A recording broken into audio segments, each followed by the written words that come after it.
Welcome আদর্শ Vidyaniketan my YouTube channel. আমি তোমাদের তারাপদ স্যার।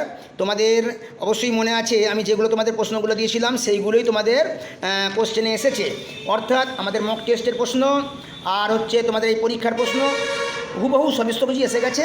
তোমরা সবাই খুবই খুশি, তার সঙ্গে আমি তো আপ্লুতই। দেখো, প্রথমে আমাদের আলোচনা করা যাক এমসিকিউ এবং এসএকিউ কোশ্চেনগুলো কীভাবে তোমাদের পরীক্ষায় পড়েছে বা তোমরা কী কী অ্যান্সার করেছো একটু মিলিয়ে নাও। আশা করি সকলেরই ঠিক হবার কথা। একটা ভালো দিক আবার দেখতে পেলাম, এমসিকিউ 18টা কোশ্চেনের উত্তর করতে হয়, 18টাই দেওয়া থাকে অন্যান্য বছর, এবারে কিন্তু 22খানা কোশ্চেন দিয়েছে, তার মধ্যে 18টা তোমাদের করতে হবে। মিলিয়ে নাও। প্রথম কোশ্চেন কী আছে? সংসারে তার নাকি মন নেই। এখানে যার কথা বলা হয়েছে সে কে? সে হচ্ছে কে না নিখিল, নিখিলের কথা বলা হয়েছে। পরের কোশ্চেনটা, সকলে এক কথাই বলে। সকলে যে কথা বলে সেটা কোন কথা? সেই একই ভাগ্যের কথা, দুঃখের কাহিনী। এই অ্যান্সারটা হবে। তারপর একটা, আর বৃষ্টির সঙ্গে বাতাস জোরালো হলে তাকে কী বলে? তাকে বলে কি না ফাঁপি বলা হয়। তা সে অন্য 1000 মাইল দূরেই থাক আর গ্যাস তালা লাগানো গুদামেই থাক। এটা 31টা তালা লাগানো গুদামেই থাক। কে বাঁচায় কে বাঁচে গল্পে এটা লেখা ছিল, তোমাদেরকে বারবার বলেছিলাম। রূপনারায়ণের কুলে কবিতাটি কোন কাব্যগ্রন্থের অন্তর্গত? না শেষ লেখা কাব্যগ্রন্থের অন্তর্গত। শিকার কবিতায় দ্বিতীয়বার আগুন জ্বলেছিল কেন? না হরিণের মাংস রান্না করার জন্য দ্বিতীয়বার আগুন জ্বলেছিল। আর আগুন লাগে, আগুন কোথায় লাগে? না জলের অন্ধকারে ধূসর ফেনায় আগুন লাগে। আসা যাক এবার পরের পাতায় 8 নম্বর কোশ্চেনটা। ক্রন্দনরত জননীর পাশে কবিতায় নিখোঁজ মেয়েটিকে পাওয়া গিয়েছিল। কোথায় পাওয়া গিয়েছিল? না জঙ্গলে। একটা লাইন লেখা ছিল, জঙ্গলে তাকে পেয়ে তাকাবো কি আকাশে বিধির বিচারছে, বহুদিন ড্যাশ কাটেনি দিন। শূন্যস্থানে যে পদটি বলে সেটা কোথায়? না জঙ্গলে। বহুদিন জঙ্গলে কাটেনি দিন আমরা পড়েছিলাম। আরে সব সময় কি অ্যাথেস্টিক দিয়ে দেখলেই চলে নাকি? উক্তিটা কার? উক্তিটা হচ্ছে কার? উক্তিটা হচ্ছে নেপথ্যে যিনি হারমোনিয়াম বাজাচ্ছিলেন, নেপথ্যে হারমোনিয়াম বাদকের, যখন সেই গানটা নিয়ে প্রশ্ন তুলেছিল মালতীলতা দোলে। রাজা রথারোহণ নাটবতী, কথাটার অর্থ কী? কথার অর্থ হচ্ছে রাজা রথে আরোহণ করার ভঙ্গি করলেন। নানা রঙের দিন নাটকে মাঝরাতে রজনীকান্ত যার পোশাক পরেছিল তিনি কে? তিনি হচ্ছেন দিলদার। দিলদারের পোশাক পরে রজনীকান্ত মাঝরাতে মঞ্চে উঠেছিল। এ কথা মালিকের কানে তুলবেন না মশাই। কথাটা কি? কথাটা হচ্ছে কালীনাথ রোজ লুকিয়ে লুকিয়ে যে গ্রিন রুমে ঘুমায়, সেই কথাটা কথা এখানে উল্লেখ করা হয়েছে। কালীনাথ বলেছিল, আপনি বামুন মানুষ, মিছে কথা বলবো না, আমি রোজ লুকিয়ে লুকিয়ে গ্রিন রুমে ঘুমাই। পরে পাতা এসো, জয় ত্রণের ঠাসা, এখানে কোন জায়গার কথা বলা হয়েছে? এখানে উত্তরটা হবে মোহনী ওরমের কথা বলা হয়েছে। জল পানের আশায় মর্দানাকে কতবার পাহাড়ের চূড়া উঠতে হয়েছিল? উত্তর হবে 3 বার।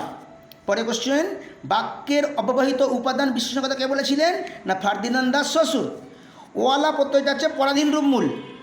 পরে কোশ্চেন, মধ্যযুগের সন্তগণ নামে পরিচিত বিরাটাকার ভিত্তি চরিত্রটি স্রষ্টা হচ্ছে বিনোদ বিহারী মুখোপাধ্যায়। নবজীবনের গান কার লেখা? এটা হবে যতীন্দ্র মৈত্র। ইন্ডিয়ান স্ট্যাটিস্টিক্যাল ইনস্টিটিউটকে প্রতিষ্ঠা করেছিলেন প্রশান্তচন্দ্র মহলানবিশ। কুস্তি খেলায় একটি প্যাঁচের নাম পয়েন্ট, পয়েন্টে ফেলে কুস্তিতে হারাতে হয়। অযান্ত্রিক চলচ্চিত্রটি পরিচালক হচ্ছে ঋত্বিক ঘটক। এইভাবে তোমাদের মোট 22টা কোশ্চেন আছে, 18খানা করতে হবে। এবার আসবো এসএকিউ অর্থাৎ শর্ট অ্যান্সার টাইপ কোশ্চেনগুলো।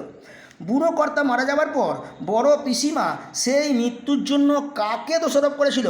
দেখো একটা লাইন লেখা ছিল, পিসিমা বলছে কাঁদতে কাঁদতে তার ভাইয়ের মৃত্যুর সামনে কাঁদতে কাঁদতে বলছে, ও গো দাদা, তোমার তোমার বেয়াই কি ডাকাতে সন্ন্যাসী আনলো গো দাদা। তাহলে উত্তরটা হবে সন্ন্যাসীকে বা তান্ত্রিককে। এ অন্যায় নয়, অত্যাচার নয়। বক্তা কাকে অন্যায় এবং অত্যাচার বলেছেন? উত্তরটা হবে মৃত্যুঞ্জয় না খেলে টুনুর মা যে খাবে না, এইটাকে অন্যায় বা অত্যাচার বলা হয়েছে। নিজের শরীরের প্রতি অন্যায় অত্যাচার করছে টুনুর মা, সেই কথাটা বলা হয়েছে। সেখানেই গড়ে উঠেছে একটা ছোট্ট বাজার। বাজারে কি কি জিনিসের দোকান আছে? এখানে হবে কি কী কী জিনিসের? মনোহারির দোকান, হ্যাঁ, চায়ের দোকান, আর হচ্ছে যে তোমার হচ্ছে কি কলঘর, এই যে আছে, এগুলো তোমাদের বলতে হবে। তারপর দেখা গেল অদ্ভুত দৃশ্য। অদ্ভুত দৃশ্যটা কি? অদ্ভুত দৃশ্যটা হচ্ছে যে বুড়ির মরাটা বাজারের দিকে এগিয়ে আসছে, কারা যেন নিয়ে আসছে। অলস সূর্য এঁকে দেয়। অলস সূর্য কী এঁকে দেয়? গলিত সোনার স্তম্ভ অলস সূর্য এঁকে দেয়। কঠিনেরে ভালোবাসিলাম, কবি কেন কঠিনকে ভালোবেসেছিলেন?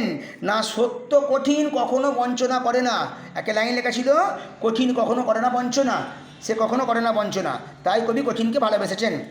নিহত ভাইয়ের শবদেহ দেখে কি প্রতিক্রিয়া জাগা উচিত বলে কবি মনে করেন?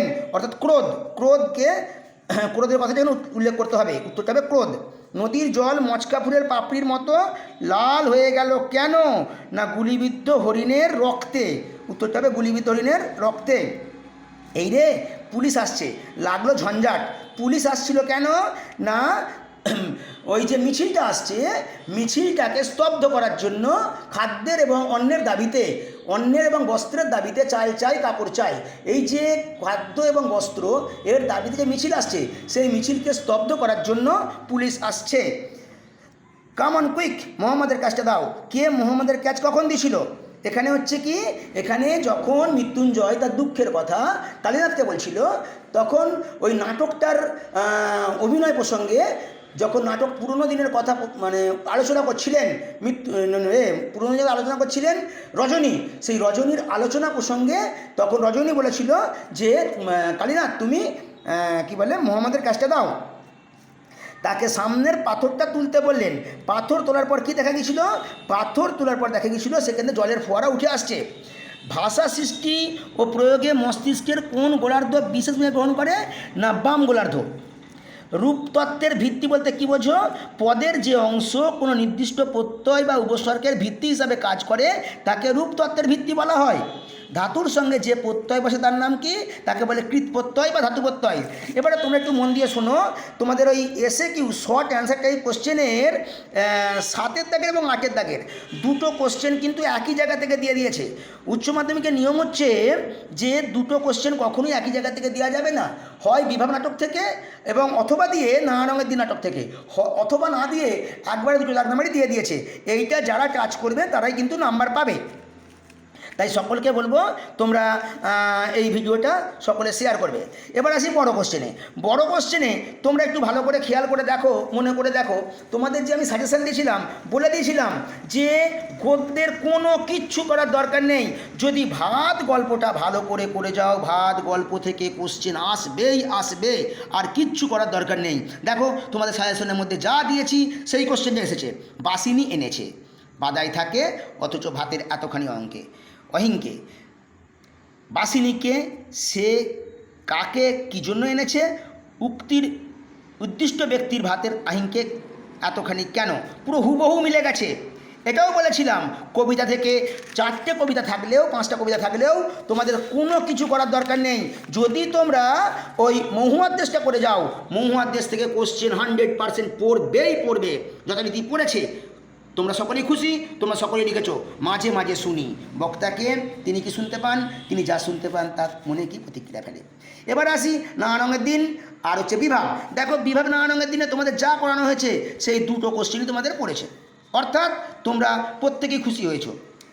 গল্পটা মনে পড়লে হাসি পেত, কিংবা কী যদি ছিল একলাই সে। এই যে ভারতীয় গল্প বা আন্তর্জাতিক কবিতা, এই দুটোর মধ্যে দুটো কোশ্চেন তোমরা কমন পেয়েছো, অর্থাৎ তোমাদের যেভাবে করিয়েছি, যেভাবে লিখিয়ে দিয়েছি সেরকমভাবেই তোমরা কমন পেয়েছো। তোমরা সত্যিই খুশি বলে আমি অন্তত মনে করি। পরের কোশ্চেন, 50-এর আকালের এক সকাল বা 50-60 বছর আগে এই অঞ্চলে জমিদের একটা আইন ছিল। সেই হাতি বেগার আইনটা তোমরা সকলেই লিখতে পেরেছো, অর্থাৎ তোমরা প্রত্যেকেই খুশি যা তোমাদের করে দিয়েছি। সেই কোশ্চেন এসেছে, ভাষার ইতিহাস থেকেও একই রকম কোশ্চেন এসেছে তোমাদের দেওয়ার মধ্যেই, কিংবা তোমাদের ওই গানে ডিএল রায় বা অতুল প্রসাদ সেন যেরকমভাবে তোমাদের দিয়েছিলাম, লিখে দিয়েছিলাম সেরকমই এসেছে। খেলায় নগেন্দ্র বর সর্বাধিকারী, উপেন্দ্র কিশোর রায়চৌধুরী বিজ্ঞান চর্চায় সুকুমার রায় বা চলচ্চিত্র নির্বাক যুগ, সবগুলোই তোমরা কমন পেয়েছো। এমনকি রচনাও তোমাদের কমনের মধ্যেই এসেছে। তোমরা সকলেই খুব খুশি, তাই তোমাদেরকে বলবো এই ভিডিওটা যাতে সকলেই 100% মিলান শেয়ার করেছে, সকলেই যাতে পেয়ে যায় বা সকলেই যাতে অ্যান্সারগুলো করতে মিলিয়ে নিতে পারে, সেই জন্য সকলকেই বলবো ভিডিওটা লাইক, কমেন্ট এবং শেয়ার করে দাও। অশেষ ধন্যবাদ। আগামী দিনে পরীক্ষা আরও শুভ হোক।